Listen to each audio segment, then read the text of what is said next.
നമ്മൾ സാധാരണ ചർച്ച ചെയ്യുന്ന ദേശീയ തലക്കെട്ടുകൾക്കും വലിയ രാഷ്ട്രീയ വിവാദങ്ങൾക്കുമപ്പുറം ഒരു സാധാരണ വോട്ടർ ശരിക്കും സ്വാധീനിക്കുന്നതെന്തായിരിക്കും?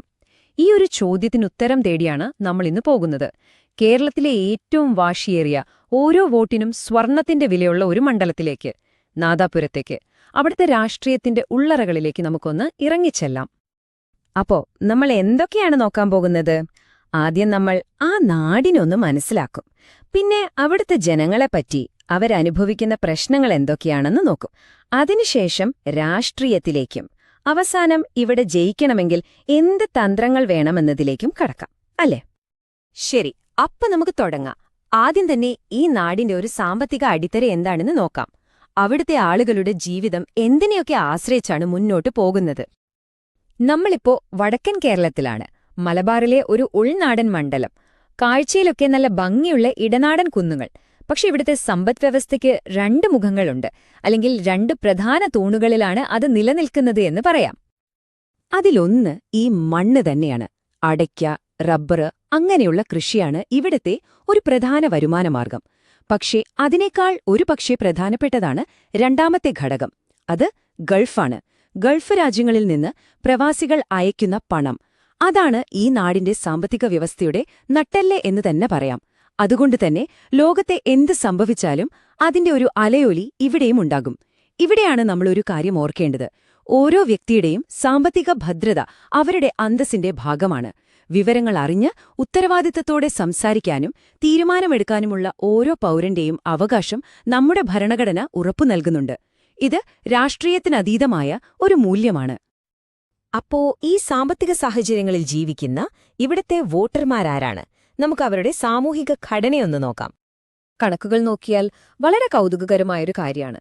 ജനസംഖ്യ ഏതാണ്ട് പപ്പാതിയായി വിഭജിക്കപ്പെട്ടിരിക്കുകയാണ്. ഏകദേശം 52% മുസ്ലിം സമുദായവും 48%-നടുത്ത് ഹിന്ദു സമുദായവും.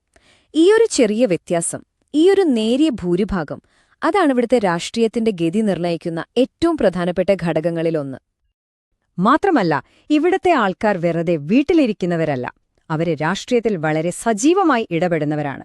നോക്കൂ, കഴിഞ്ഞ 2 തെരഞ്ഞെടുപ്പുകളിലും പോളിംഗ് ശതമാനം 81%-ന് മുകളിലാണ്. എന്നുവെച്ചാൽ എന്താ?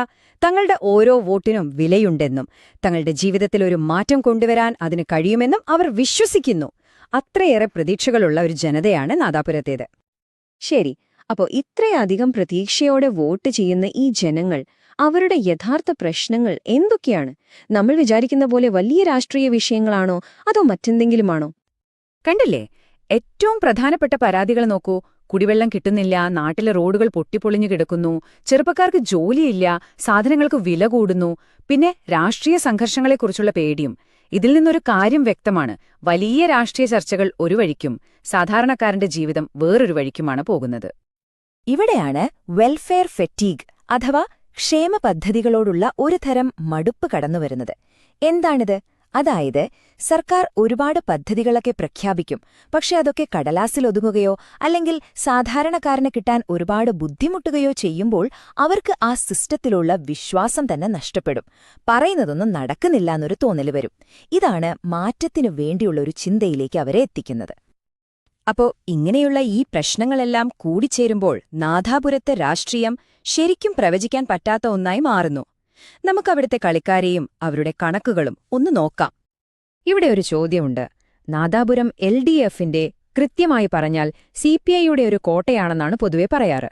പക്ഷെ അങ്ങനെയൊരു കോട്ടയാണെങ്കിൽ പിന്നെന്തിനാണ് ഓരോ തിരഞ്ഞെടുപ്പിലും ഇഞ്ചോടിഞ്ച് പോരാട്ടം നടക്കുന്നത്? എന്തോ ഒരു പൊരുത്തക്കേടില്ലേ? കണക്കുകൾ നോക്കുമ്പോഴാണ് ഈ പൊരുത്തക്കേടിന്റെ കാരണം മനസ്സിലാവുന്നത്. നോക്കൂ, 2016 LDFന്റെ ഭൂരിപക്ഷം ഏകദേശം 4000 വോട്ട്. 2021 അത് 3000-ൽ താഴെയായി. എന്താ ഇതിന്റെ അർത്ഥം? വെറും 1% വോട്ടർമാർ, അതായത് ഒരു 1500 പേര്. ഒന്ന് മാറി ചിന്തിച്ചാൽ മതി, ഈ മണ്ഡലത്തിലെ ഫലം തലകീഴായി മറിയും. അത്രയ്ക്കും നേർത്ത ഒരു നൂൽപാലത്തിലാണ് ഇവിടുത്തെ രാഷ്ട്രീയം നിൽക്കുന്നത്. അതോടൊപ്പം മറ്റൊരു ഘടകം കൂടിയുണ്ട്. ഇവിടുത്തെ സിറ്റിംഗ് MLA 2006 മുതൽ ഒരേ സ്ഥാനത്താണ്. അത് അദ്ദേഹത്തിന് വലിയ ജനപിന്തുണയും പരിചയവും നൽകുന്നുണ്ട്, സംശയമില്ല. പക്ഷേ മറുവശത്ത് ഇത്രയും വർഷമായിട്ടും ഞങ്ങളുടെ അടിസ്ഥാന പ്രശ്നങ്ങൾക്കൊന്നും ഒരു പരിഹാരമായില്ലല്ലോ എന്ന് ജനങ്ങൾ ചിന്തിച്ചു തുടങ്ങിയാൽ അതൊരു ഭരണവിരുദ്ധ വികാരമായി മാറും. അതൊരു വലിയ വെല്ലുവിളിയാണ്. ഈ ഒരു സാഹചര്യത്തെ ഓരോ മുന്നണിയും എങ്ങനെയാണ് നേരിടുന്നത് എന്ന് നോക്കുന്നത് രസകരമാണ്. ഈ പട്ടിക നോക്കൂ. UDF വളരെ അഗ്രസീവായിട്ടാണ് കളിക്കുന്നത്. പുതിയ ആശയങ്ങൾ, മാറ്റത്തിന്റെ വാഗ്ദാനങ്ങൾ. LDF ആകട്ടെ ഭരണ തുടർച്ചയുടെ സ്ഥിരതയും അനുഭവസമ്പത്തുമാണ് മുന്നോട്ട് വയ്ക്കുന്നത്. അതേസമയം BJP തീവ്രമായ പ്രചാരണത്തിലൂടെ തങ്ങളുടെ ഇടം കണ്ടെത്താൻ ശ്രമിക്കുന്നു. 3 പേരും 3 തന്ത്രങ്ങളാണ് പയറ്റുന്നത്.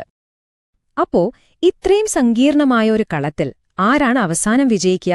വിജയം നിർണയിക്കുന്നത് ആരായിരിക്കും? അത് ചില പ്രത്യേക വിഭാഗം വോട്ടർമാരാണ്. അവരെയാണ് നമ്മൾ സ്വിംഗ് വോട്ടർമാർ എന്ന് വിളിക്കുന്നത്. ഈ തന്ത്രങ്ങളെല്ലാം മെനയുമ്പോൾ നേതാക്കൾ ഒരു കാര്യം ഓർക്കണം. ഓരോ വോട്ടറും ഒരു വ്യക്തിയാണ്. അവരുടെ സ്വകാര്യതയും സമ്മതവും മാനിക്കപ്പെടണം.